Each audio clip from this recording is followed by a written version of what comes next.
Navigating these wicked waters. Welcome to Association Chat. This is your online discussion where we warm ourselves by the virtual fire with topics of the day, welcoming trailblazers and thought leaders alike to join up in this online home for the community. I'm the host of Association Chat, Kiki L'Italienne, and today we're going to explore the complexities of climate disruption and strategies for resilience and adaptation and association leadership as we face a troubling challenge that continues to grow. I'm going to take a pause from the script here to just say that this is just a phenomenal time to talk about this because there's no avoiding it. There's stuff happening. People see it. There's no debating about whether or not what we're going through is changing life for everyone. And so this particular association chat is very, very important to me. And I'm glad that all of you are able to listen to it and take part in it too. So for this topic, we're joined by two true extraordinary association industry leaders, Elizabeth Weaver Engel and Shelly Alcorn, both dear friends of mine, both women and people I just respect absolutely and have respected for just as long as I've been in the association industry. I've invited them to talk about this topic of paramount importance, the climate change and its implications for association leadership and what the heck we're supposed to be doing about all of this. So, Shelly, Elizabeth, hi, welcome. Oh my gosh, welcome to Association Chat. Thank you for having us. We're happy to be here. I mean, what an intro, right? Like I like totally butchered it in every possible way. It's kind of amazing that after all this time, I can still bumble and fumble my way through, and yet I'm still showing up. So whatever. I'm glad that you're here. I'm glad you're both here. I want to dive into why, sort of the impetus, not the why, but the impetus for you being here today. You have put out a new white paper. So let's talk about the white paper and how that came together. Let's start, Elizabeth. I see you nodding first, so I'll start with you. Sure. So this is the white paper that we just recently released is formally titled "The Time Is Now: Association Resilience and Adaptation and the Anthropocene Climate Disruption." And this whole thing got started. If folks know. Since I've run Spark Consulting, I've done the white papers on a regular basis. I usually come out with one, sometimes two in a year. Shelly and I have partnered on projects like this before. And about this time last year, when I was thinking about what do I want to write about for 2023, I was like, climate change, right? We've got to start talking about this and thinking about this and addressing this in the association industry, both sort of industry wide associations, qua associations, and then also within associations as we are leaders and representatives, leaders of and representatives of the professions and industries we serve. And when that kind of struck me, it is time and past time to talk about this with association execs. Of course, I knew that I wanted to write about this with Shelly, for reasons ranging from the fact that we've done projects like this before and she's been a great collaborator on them, to she's got a lot of deep expertise in this topic, and it's something that both of us have been personally and professionally concerned about and focused on, and educating ourselves about, talking about, for a long time. And so, then we came together to kind of think about, okay, so how can we frame this for associations? How do we want to frame this for associations? Because, what we realized is this has moved past a moral imperative to a business imperative. And it's something that, we all know what's happening. There's no doubt, there's no question. Um, but it is a wicked problem. And anytime you're faced with a wicked problem, the challenge becomes, okay, what do I do? How because the wicked problems feel so overwhelming that it can be really hard to answer that question. That's what we wanted to try to do in this white paper. Well, and Shelly, for you, I mean, I know that I had you on here with Rupert. remember, Mm-hmm. 2 years ago, and really important discussion that we had then. And I'm curious, when Shelly approached you, like, what was your thought? Were you like, hell yeah, sign me on? Or were you like, oh, well, horses have left the gate. It's all, like, I mean, what's your thinking now? Cause I mean, it's been 2 years, and things were pretty intense when we were talking 2 years ago. So I can imagine that at this point, you really are at a point where you're like, okay, how are we going to navigate this in a way where we know there's going to be damage? We know there's going to be a lot of just challenges, to say the least. I'll just leave it at there. Like, what did you say when Elizabeth reached out? Well, the first thing is yes, because I will always collaborate with Elizabeth however I possibly can. But the second thing is the conditions, as far as the consequences, in my mind, haven't changed. What has, I don't know that my perspective has changed at all in certain respects, but I think the messaging around it needs to change in terms of activism is one thing, but activism isn't going to get the job done, because activism is aimed at changing public policy on the national, state, and local level. However, not everyone wants to glue themselves to a building. And how effective is that? For me right now, it's more important to preserve and protect and adapt to as much as we can to save as much life, as much economic stability, and as much land as we can, right? So that's where I've sort of shifted my thinking a little bit. And Dr. Reed started the Climate Majority Project, where he's sort of taking the same tack, that it's not governments who are going to save us. It's not the IPCC that's going to save us. It's really going to be the day-to-day decisions, but not the individual decisions, because they've shifted the blame onto all of us. Use a paper straw, everything will be fine. That's not true. What is true, however, is that organizations can make change, and that organizations and industries and professions, if they begin to work together and collaborate, can make positive changes that will hopefully help move the needle on the situation. So that's really where the Association Climate Action Coalition is coming from, and that's where the white paper came from, is a desire to have this conversation in language of risk management, in language around economic stability, in language around neurodiversity and how we make decisions, and practical considerations that you can do both in your internal operations with your member-facing programs and services, and in industries and professions writ large. And I want to yes and something there really quick, and highlight something.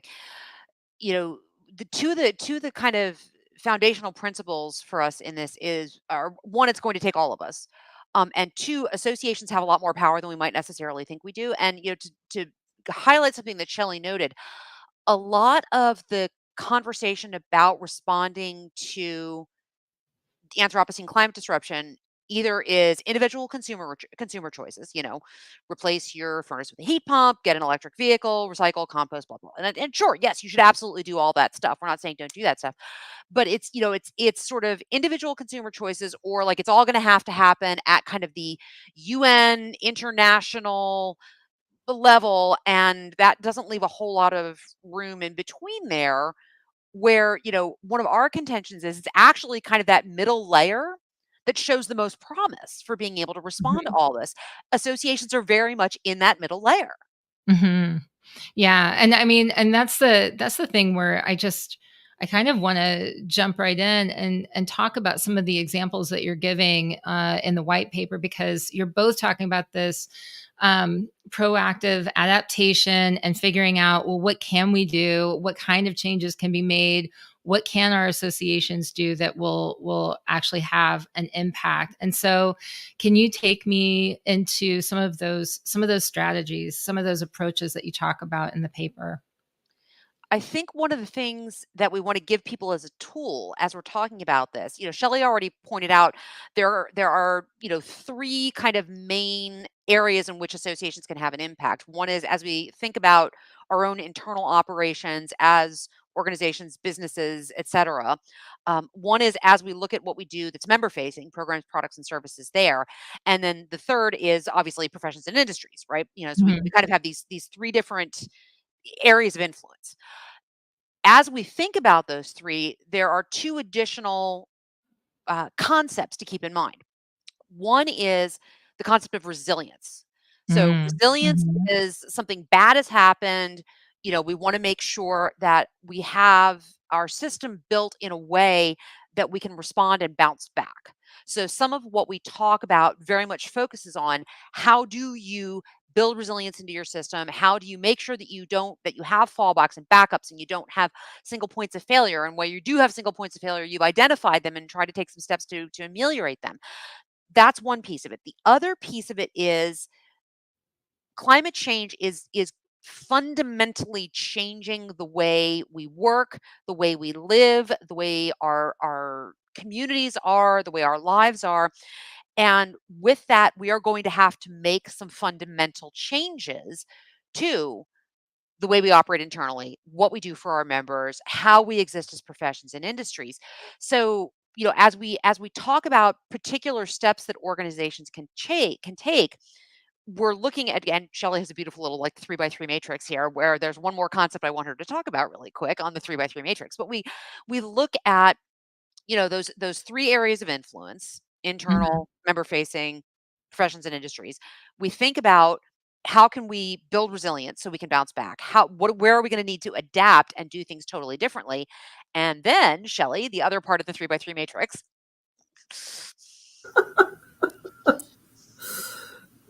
I don't know. No, it's Where were you leading me? the knowledge culture Knowledge and culture, and yeah, action thing. and Yeah. action. Yeah, knowledge culture, and action. I mean, it's about building knowledge and awareness for one, but realizing that you have to get this conversation beyond politics, right? Yeah. This is not a Yeah. political conversation. This is not a liberal conservative perspective. This is us adapting to measurable, real things that are happening in terms of climate, in terms of interruptions to supply chains, in terms of transportation, in Yeah. terms of, what those daily things, in terms of insurance companies pulling out of states like California and Florida and Texas because of the natural disasters that are happening on such a frequent basis. There are measurable things that we can look at that aren't political, but that are just facts on the ground, right? And we need to raise awareness about that. And then there has to be a culture shift. There has to be culture shift along the lines of, number one, agency, taking Mm. agency Mhm. for Mhm. yourselves, not necessarily pursuing policy. And I know that may seem anathema, but there are lots of things that you can do internally with your operations or inside your association where you don't need to get bogged down in the debate of, do we need to make a climate change policy or a climate change statement? Don't waste your time on that. Waste your time on, where are we going to save money? Where are we going to protect our revenue? How are we going to function? Answer those questions. Don't get into all of the policy stuff. Culture change is going to come from small wins and building on successes and Yeah. seeing positive forward movement and then taking action.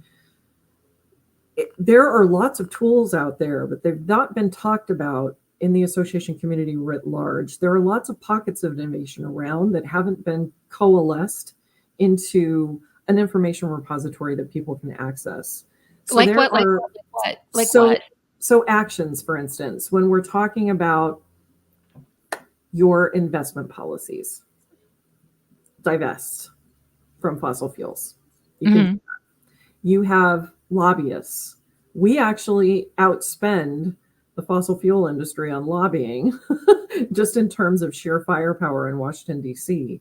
But we shy away from climate change as if it's a social issue or as Mhm. if it's a toxic issue and not a business issue. So if we took action and turned our lobbyists onto what are some climate friendly policies, what are some things we need to do to represent our industries and professions, and stop building artificial walls between climate change and between our own topics of interest that we address specifically as associations. If you're looking at your annual meeting, for example, the biggest thing for me is not water bottles. It's not, do I wish there was a no swag rule? Yes. But this is beyond sustainability. This is talking about if you have your annual meeting, and your annual meeting is your biggest revenue producer, it's your biggest vulnerability, and you host that in a city. I mean, San Diego, we got hit with a hurricane. Are you kidding? In California, Houston, with the rainstorms that they had, Atlanta, wherever you happen to be. New Orleans. You schedule New Orleans, if you really popular conference location. Yeah. And you're wiped out, and your conference is wiped out, that can seriously harm your association.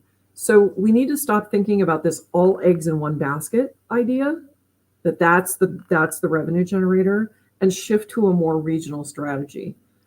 I know for staff that's scary, but if you have 5 regional meetings, 4 of which you were able to pull off, but 1 you weren't, that's a much different financial picture than one that you risked it all on and lost it all on.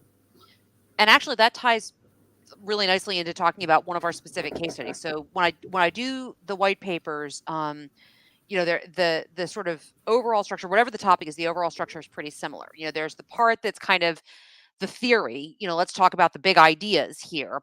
Then there's the part that's, okay, you've convinced me, now as an association, what should I do? And then there's the part that's, what are actual associations already doing in this arena? One of the stories in the white paper is of the American Association of Geographers. And what Shelly was talking about leads perfectly into talking about what they've done.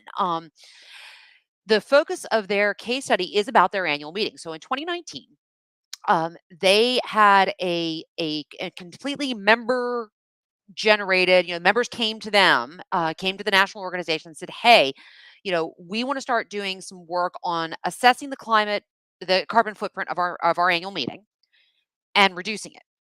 And one of the things that was cool, and their executive director talks about this in the case study, it wasn't just like, oh, like we want to reduce the carbon footprint. No. They set a specific target of reduction by a specific date that it would happen. And I want to say I believe it is, 45% by 2030. We want to reduce the carbon emissions of our annual meeting by 45% by 2030. So, this all came together in 2019. Well, in 2020, of course, we did not go to annual meetings. The carbon footprint for their annual meeting that year was really low. Yes. But Right. but what happened is, this national staff said, yes, this is a great idea. We're going to put together a climate task force of members, get to work, tell us what we need to do. They were coming back in person for the first time since the pandemic in 2023. And what they decided to do was a hub and spoke meeting. They called them conference nodes. And what they did is the majority of their sites were basically universities providing space to do the kind of personal networking that you would get from a meeting. And they hosted watch parties. Now, realize, of course, this has some tech and, expense implications as you're trying to simulcast sessions from your meeting, right? Like this, there's some costs involved here. There's some expertise required. But they also had their main conference site was in Denver. They also had a completely separate, basically second meeting hosting site with original content that was presented there. This coming year, 2024, so they had done some pre-work with members to see were people open to this. They did a lot of assessments during and after the meeting. Response was really positive. This year, they're going to go bigger, in part because their annual meeting is in Hawaii. And, Mhm. Hawaii is a great place for a scientific organization to meet, but they realize that has an even bigger carbon footprint because people are coming from a lot farther away. All the stuff is being shipped from farther Why? away, et cetera. Yeah. So they're going to go even bigger with the nodes this year, having additional watch party locations, additional, actual supplemental conference sites with original content happening there. They offer both in-person and virtual registration at different rates, and they've kind of, again, there's been a lot of moving parts to this, a lot of financial implications, but they've been working on all that because they are going to reduce the carbon emissions of their meeting by 45% by 2030. And that is a terrific example of the kind of thing, Shelly was talking about. Groups are out there doing work on this, but there's no central place for everybody to find out about it. Right, And right. so, yeah, so that's part of what we're trying to accomplish here. Yeah. I mean, it's such a great point. I brought this up earlier today on a conversation, and there were a bunch of other people on it, and it ended up sort of devolving into into a discussion I didn't necessarily want to go into, but you know, Twitter, I bemoan the loss of the efficacy of sharing information reliably on Twitter, right? I just do. Because you can't track everything the way that you used to. Not all of the tweets show up for all of the people the way that they used to. There's a lot of reasons why we've lost a lot of good conversations there. Don't need to say a whole lot more, but now it's X and all of these other things. But when we talk about things like how are people, how are organizations coming together and really spreading the word and sharing what they're doing and talking about it? I mean, we have we have all of this technology, but where is the centralized location where people can go and share? Yep. And for me, that for a long time used to be a thing called Twitter, where there was a channel where I at least I could come across stuff and people could talk about it who had never been exposed to whatever it was before in their lives and could tap into a keyword, a community, whatever.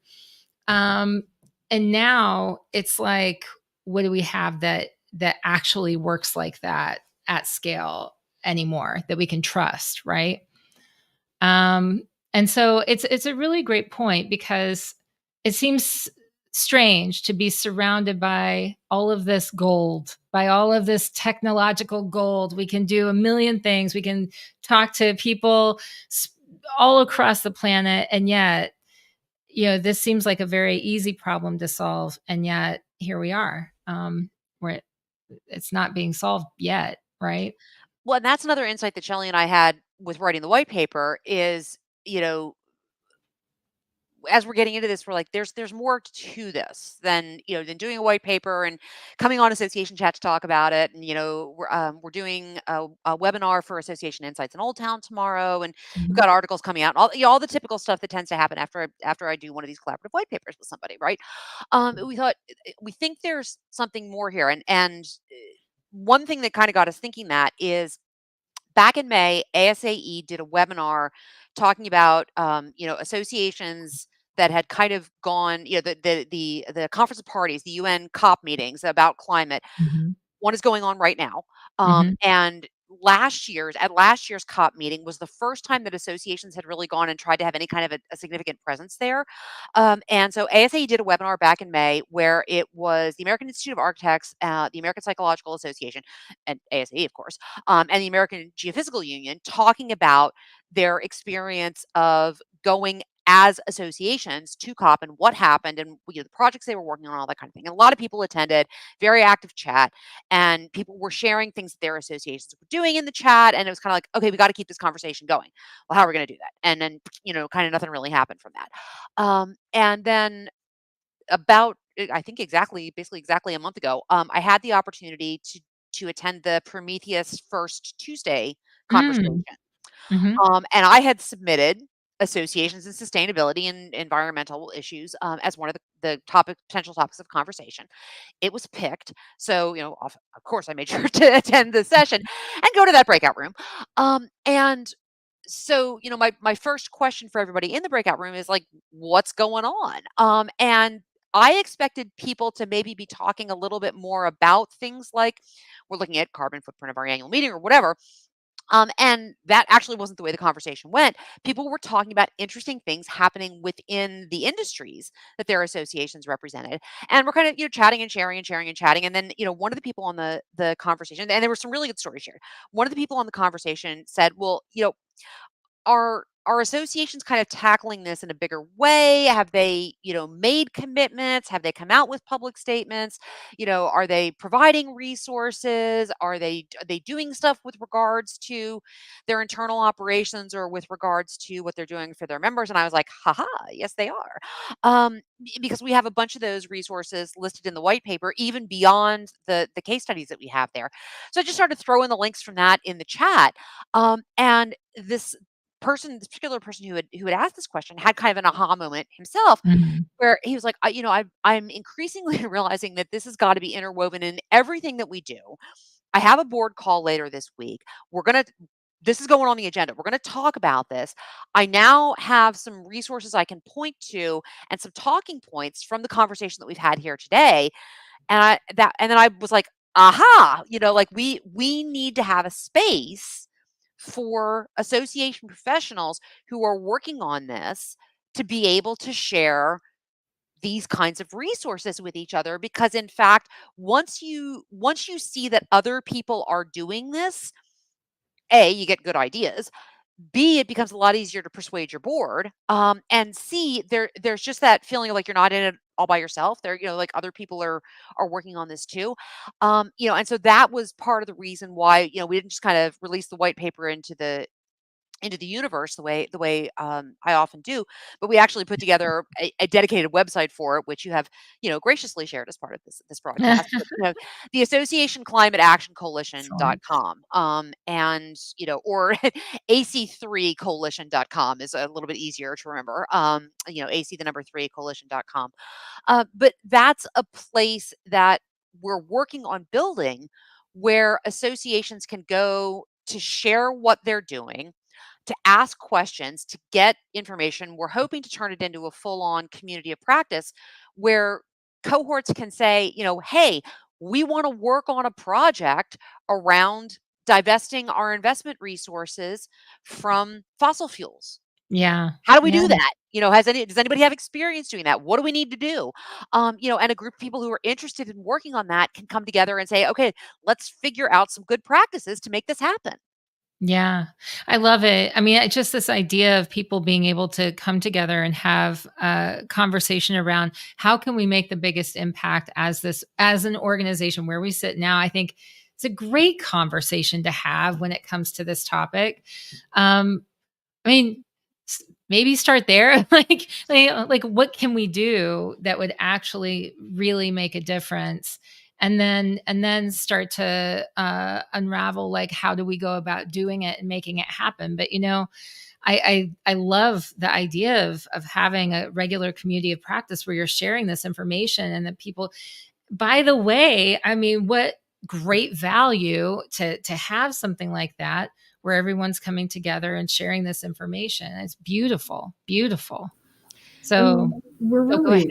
really looking to the consultant community to help with this because we understand that politically it's difficult for some of our organizations, even organizations that we belong to really make this a focus of what they're doing because they're doing so many other things.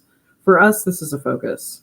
And we have been lucky enough to have two companies partner with us. One, SDG Align, which is a technology platform that helps your association quantify the impact it's making on changes in its industry and profession, based off of work that was done in Australia with basically commercial properties, is what we would think of it in the US, and condominiums, but that's known as strata in Australia. And they came together, and in terms of buildings, in terms of construction, in terms of those things, they wanted to start measuring the impact their association was having on reducing carbon emissions. And they built a technology platform to help the associations grab the key metrics they need so they can benchmark their efforts. And we've also partnered with Breezio, who's Mhm. coming in to help us develop a knowledge hub. And one of the things that we want to try and combat is a lot of misinformation and disinformation out there on climate change. And we believe that as association practitioners, consultants, professionals, executives, staff, our community, we believe that we will be able to help each other figure out what's true, what's not true, what's a good idea, what's not a good idea, and vet these things as they move forward and have a place to go where you don't have to be afraid to talk about your concerns, where you don't have to be concerned that you're the only one thinking this, because sometimes it can make you feel like you look at this issue and you think, oh God, this is so big. It's an emotional topic. Where can I go to find a safe space? And I'll just say it, a safe space to be with other practitioners who understand that and who still want to make a positive difference and who still have the agency and the choice inside this amazing engine for social change that we have in associations that is often overlooked and untapped. And now it's time to tap into, and all the lessons that we've learned over the past few years about communications and technology and platforms and all of that, this effort should bring all of the best things that we have learned and that we know from our experience over the last 30 years into something that makes a difference moving forward. And we know that, yeah, it's too late to stop a lot of it. Okay, but we still have to adapt to it. We still have to be resilient. We still have choices. We still have opportunities. Let's make sure that we're not ignoring those. Yeah. Well said. I think that's kind of that's kind of where even I end up on things, is it can seem so overwhelming that, what difference does it I talked to somebody just on a minute scale. Talked to someone who works out of the borough of Winona, where I live, the borough's town office, and I found out about our separating our recycling and our trash and the theater that goes on with all of that, and really how meaningless and purpose like, we go through all of this, but it's not having any kind of real impact that people think it does. It's really, we're paying for something so we feel better about ourselves, and not actually having the impact that we want. Very depressing discussion. I went home, after talking to them about that. I'm like, what can we do to change it? And they're like, oh no, this is better than it used to be, actually. And then, like, all of that. And you hear something like that, and I'm saying you, but I mean, I went home and I thought, oh, like, what does it matter? Anything that I do doesn't seem to have an impact. And then when I think on a grander scale, it seems overwhelming because there's pushback in every direction. I definitely now, where it's very easy to make people upset with you. It's very easy to get them upset for political reasons if they disagree with the facts that you see as being actual facts. And so it is understandable why, we can imagine why somebody would just say, oh, I don't even want to bring it up. I don't even want to talk about it. And yet, this is something that is not just going to impact all of us, and it already is, and is already having a huge cost of not just in money, but in time, but also in lives. It's something that's only getting more and more apparent and worse, right? Like, it's just getting worse and worse. And so you take that and you think, okay, now what? What the heck am I supposed to do? I see the white paper and I think, this is great. And I talk to you and I think, this is wonderful. And oh, we're going to get the community of practice. Yes. And we got a community coming together, and knowledge hub on Breezio, and it's coming, it's coming, it's coming. And it's like, I'm so glad that you're leading the charge, because I am sitting here thinking, I wouldn't even know the first step. I wouldn't even know the very first step to take on how to make it come together. So first of all, thank you. After that long diatribe, thank you for the work that you're doing and continue to do. Thank you for making the white paper. Thank you for pursuing this so that people have an avenue in which they can create change with their organizations. But also, like, how do you both, and this is for both of you, how do you sort of encourage yourself day by day to keep going on a path with so many obstacles? So there are a couple of things I wanted to mention. One is, to your point of the whole, kind of how do we get people on the bus? Yeah. Um, you know, one of the resources that we have in the white paper is looking at climate change from a U.S. national security perspective, because the military, the U.S. military, is pretty small c conservative. Hmm. And they have the approach they've taken, and we've got some terrific resources and information from them in the white paper. The approach they've taken is like, we can observe what's happening, right? Like, we like forget talking about what's causing, or whatever, like, Right. whatever. That's for the scientists. We can actually observe what's happening, and we know that we are going to have to respond. And so, they've done all these assessments that are very, very practical and not at all philosophical or theoretical. I'm just putting that out there, for those of you who may have some skeptics on your board, and you might need to do a little, like, Skeptics, what? you can point them to the US Department of Defense, is all I'm saying. Um, but it's interesting that you bring up kind of the emotional impact of all this, because Yeah. that's actually one of the key things that we highlight in the white paper, is particularly as you look at your younger staff and younger members. There's an enormous amount of research that's been done about the mental health and emotional impact of climate change on particularly millennials and Gen Z. And it's huge. It's having a huge impact on them. So one of our stories is an organization called Stand Earth. They are actually a membership organization, but they are also a frontline organization when it comes to climate change. They work on getting companies and other organizations divested from fossil fuels, and they also work on protecting old growth forests. So Hmm.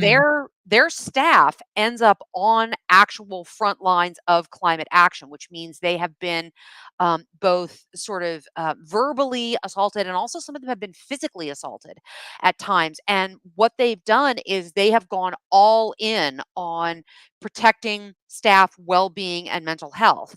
Um, you know, far beyond some of the kinds of things that we normally think about around, flexible work policies and excellent leave policies and great health insurance. And of course they have all that, but they've gone, even far beyond offering those kinds of things, to offering, tremendous range of other benefits, all the way to the point of, they have an organizational mindfulness and meditation practice that is a part of everything that they do and every time that they gather. So I definitely recommend that people take a look at that, because it's got very concrete ideas for things that you can implement right away, again, for your staff, for yourself, for your members, as they're dealing with the emotional aspects of this.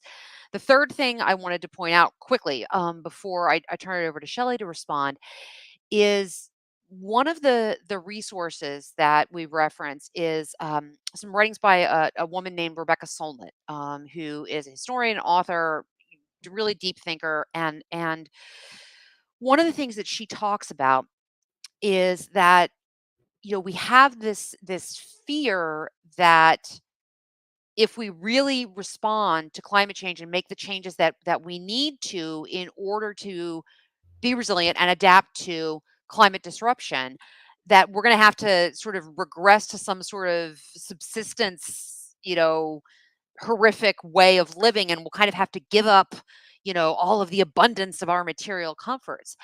And she asks us to reframe the way that we're viewing the world, which is, yeah, we have a lot of stuff right now, but having a good life is not about how much stuff you have. And then nobody at the end of their life ever talks about, well, gee, I had all this stuff, right? A good life is about meaningful work. It's about meaningful relationships with people, with nature. It's about being in community. It's about having an impact on the things that are important to you in your life.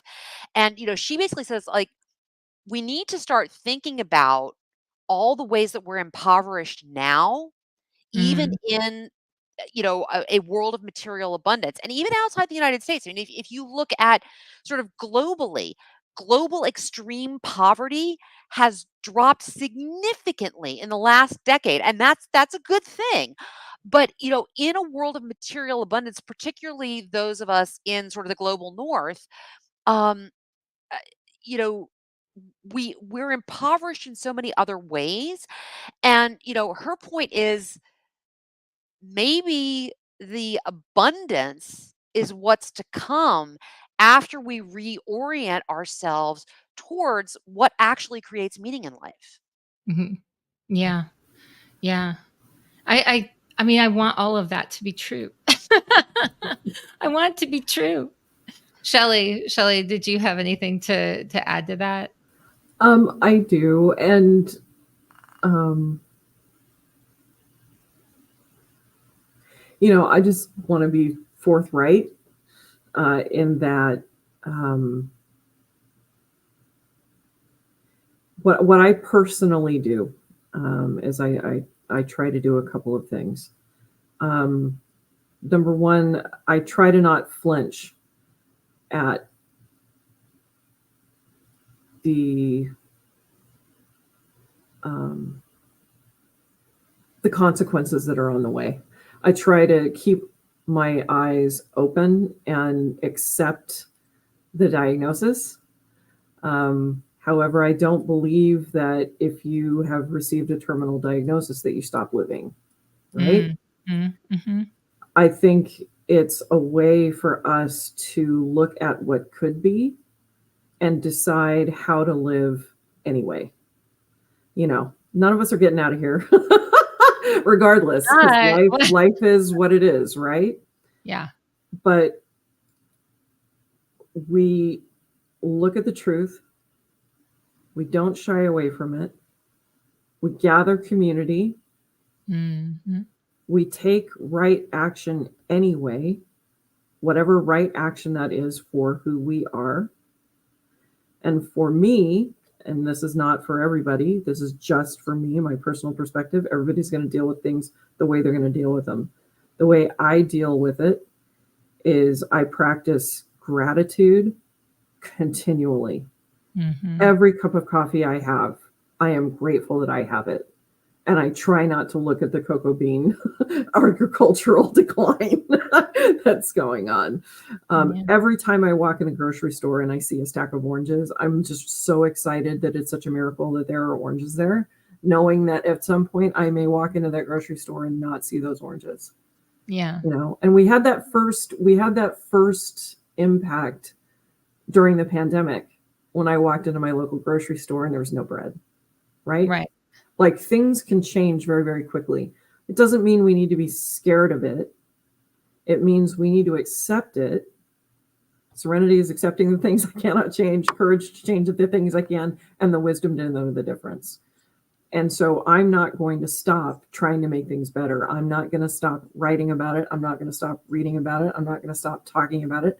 I'm going to do everything that I can do to hopefully help as many people shave off a 1/10 of a degree here, a 1/10 of a degree here, a 1/10 of a degree here. Every 10th is worth fighting for. And I don't believe that you just stop. But I think you have to be really honest with yourself as to how that's going to impact you. Because I do suffer from depression over it. Whether it's why I look at things I can't look away from, why I cannot unsee what I see is one thing. On the other hand, I see absolutely no reason that we can't make things better, that we can't have a better life, that we can't have better health, better mental health, better physical health, better friends, better relationships, better jobs, better. There's absolutely no reason that we can't reimagine a future for ourselves and do everything we can to get there, whether it's us getting there or the next generations that are coming behind us, right? So that's what I do and when it gets to be too much, I step away and I play video games for days. And then I go back in when I feel like it, and I forgive myself continually for getting things wrong, because we're in a fast moving, fast changing environment. And I may say one thing one day and say another thing the next day, because things have changed and what I said yesterday might not actually be exactly the way it is. But I'm going to forgive myself for that, not be afraid of that, and just keep talking. And that's it. That's so good. I mean, I just feel like I just want to take a moment, and anybody who ends up listening to this later, and you know, for me too, like, just like, we all have permission to change, and we all have permission to change our minds, and we all have permission to be wrong, and then discover that and change for the better. Like please, let's do that actually. Because I know that this is sort of a I don't know, parallel track to what we're talking about here, but as we're going through so much, we also, I mean, we're human. We're like feeling these, we're going through the emotions of just trying to do the best we can every day. And yet we're facing this crisis that it seems insurmountable. And it seems like, how are we going to get out of it at this point? Meanwhile, we have all of these other, some of them related and some of them not related, to that, issues going on, whether it's political, whether it's like social inequality. Like there's all this other stuff that is heavy and weighing on us and pulling at us day by day. And I really appreciate what you just said there, because it can seem, and maybe you were cutting to like what I was really saying earlier. It's like, it can seem overwhelming, and it's okay. And we have to give ourselves a little bit of space to grow along with this, and to some grace to be okay with that. And then we pick up and we soldier on, we do what we need to do. And hopefully are stronger from the little break that we took to get to get okay with ourselves, you know, just to breathe. I mean, just to breathe, right? And to figure out, what is this? Because things aren't static. They're not staying the same. Maybe they never have, sure. But can we all agree that like with like every mode of communication, that everything around us, like, I mean, it's a the little velocity of change is a real thing. You can mathematically figure that out. Like, I don't think like it's not going to take 3 years for a big jump right now. It's like everything's jumping really fast, and we're all just kind of hanging on the best way that we can. And some of us are trying to do things like you two, and I think that that's admirable, you know, at a time when it's really easy to just want to turn a blind eye, or at the very least, just try to forget at the end of the day when you go home, and pretend like it's not happening. And because that's the desire, right? That's the thing, is like, it's very tempting to just want to turn that part off, at least for the moment. So, and sometimes you need to. Yeah. And there's no harm in that at all. Like, go get lost in the video games if you have to. Get lost in a video game, go to dinner, enjoy. Like, don't let your joy be siphoned away, because you can find meaning in the darkest of circumstances. I mean, Viktor Frankl, let's talk. There are so many examples in history of people who find great meaning and find great joy in situations where people say, how is that even possible? And it's like, it's because you've changed your mind and you've decided to respond in a different way. And pulling together as a community is the best thing we could possibly do at the moment. Not to preach to each other and not to guilt each other on who's doing what and who's doing more and blah, blah, blah, blah, blah, but just pulling together and being kind, allowing space, allowing grace, allowing gratitude, and feeling like, if I can do something about this, and if this is something I'm passionate about, then let's do something, so that we feel good about the lives that we've been given. And, you know, thank you, Kiki, for all that you do to bring these conversations to the association community, because this is what we need to do to help each other deal with the things that are coming. And just today, kind of like one final thought for folks. Shelly and I were talking with Carol Hamilton of Grace Social Sector Consulting and the Mission Impact podcast just yesterday, and because we're going to be doing an interview with her early next year, and she had pointed us to a resource. It's a woman named Christiana Figueres, who was basically the person at the UN. At the time she worked at the UN, she was the person behind the Paris Accords. She's the reason the Wow. Paris Accords exist. Wow. And she was interviewed for a podcast that Carol pointed us to, which I started to listen to. But she runs a project called Global Optimism, and it's about climate. And the motto, which I think I may now adopt as my life motto, the motto of the organization is stubborn optimism is a deliberate mindset. Ooh. Ooh. I love that. I love that. As a as someone who grew up thinking that being cynical was the smart thing to do, and was like, oh well, if you're an optimist, you're sort of foolishly bouncing around life, la la la, and it's so lovely. I love that we're doing this, that we're this idea of being stubbornly optimistic. Sounds good. It like appeals to the rebel inside me. So yeah, okay, I get to be a rebel and be an optimist. Yes. Yes. Good. Because, like, honestly, all that cynicism does is it tells you the lie that nothing you do matters. Right. And so who cares, right? Right, Like right, it right. doesn't. All it does is disempower you. Stubborn Yeah. optimism empowers you. Yeah. Okay. So and you don't have to. Optimism can be optimism in the face of realism. Optimism isn't denial. Yes. Right? You can No. be in a terrible situation and still be optimistic about it without denying reality or without not taking the reality in. And that's the thing that we culturally in the States are really bad with. We do see optimistic people as, la la la, lasagna Yeah. on Thursday for Garfield, and that's really not at all what the definition and the truth behind optimism is. It's not pie-eyed at all. Right. It is what it is. Yeah, I always thought Viktor Frankl, like, you referenced him earlier, and I always thought that he was such a great example of that. Is like, talk about somebody who has every reason to be cynical about humankind, and yet was able to do Man's Search for Meaning and all of this. So I know that you gave me such a great summary and a great way to close, but I want to ask the question. I want to ask the question and thank you for that. I'm going to ignore it. I want to ask the question.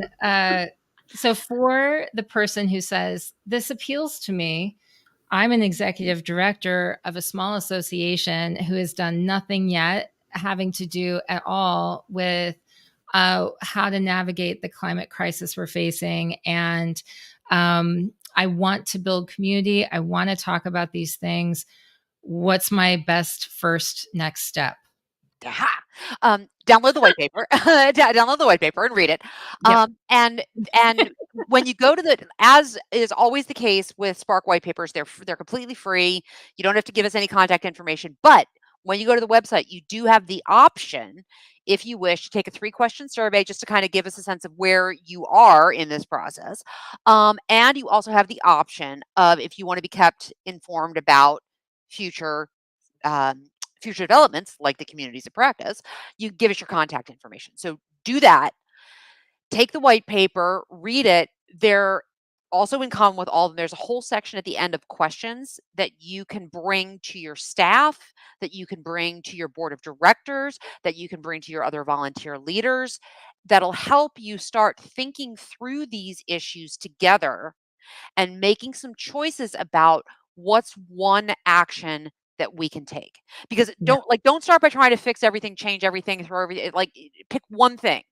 And we have lots of ideas for what's the first thing that you can pick. Pick one thing and say, we're going to make a change here. I would also highly recommend that, much like our good friends at AAG did, give yourself a concrete goal as opposed to just, oh, we're going to try to be better. Well, that's not measurable. Give yourself a concrete goal and then get to work. All right. Yep. Shelly? And shortly on the website at ac3coalition.com or Association Climate Action Coalition, we'll have a link to the Breezio platform. I'm still figuring that out. It'll be up shortly. I have to go and do it. But you'll be able to click on that, go in there, go visit SDG Align. You set up an account, it's free. And we're going to start posting things in categories like reports, ideas, actions, those sorts of things, and start building a library for association executives of the most important things to look at. I look at 18 things a day. Only one might be relevant for associations, I think. So it's curated content that we believe will help that understanding. And I'm also looking to collaborate with folks, and Elizabeth and some other folks, on taking the IPCC executive summary policy recommendations and breaking that down for the association community into more concrete things that we could do beyond this sort of high level discussion. Let's talk about what that means actually practically on the ground, so we can have an association guide to the IPCC report so that people can start taking those in and making some concrete decisions about actions they want to take. So those are the things that are on the way. This is not a short-term project. This is something we're putting energy behind, colleagues behind, and we're going to be moving forward with. So keep an eye on this space. I love it. Well, thank you both for joining me today and talking a little bit about this. I think that what you're doing is incredible and incredibly important for everyone. So thank you for the time that you put into it. And thank you for your time today. Thank you. Thank you for having us. Absolutely. All right. So what did you think? Absolutely phenomenal, right? I mean, let's just breathe together, right? It's a topic where it's not going to go away. It's not something that we're going to talk about today and it's going to change. It's something that we're going to be talking about, dealing with, grappling with, crying over, getting angry at for a long, long time. So let's get comfortable. Let's get comfortable with that discomfort, and then let's make some change happen.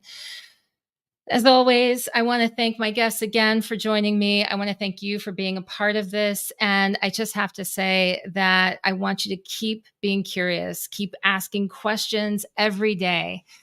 The reason we want to keep asking questions, my friend, is because, as Joseph Campbell once said, the cave you fear to enter holds the treasure you seek. I hope you have a great rest of the week, everyone.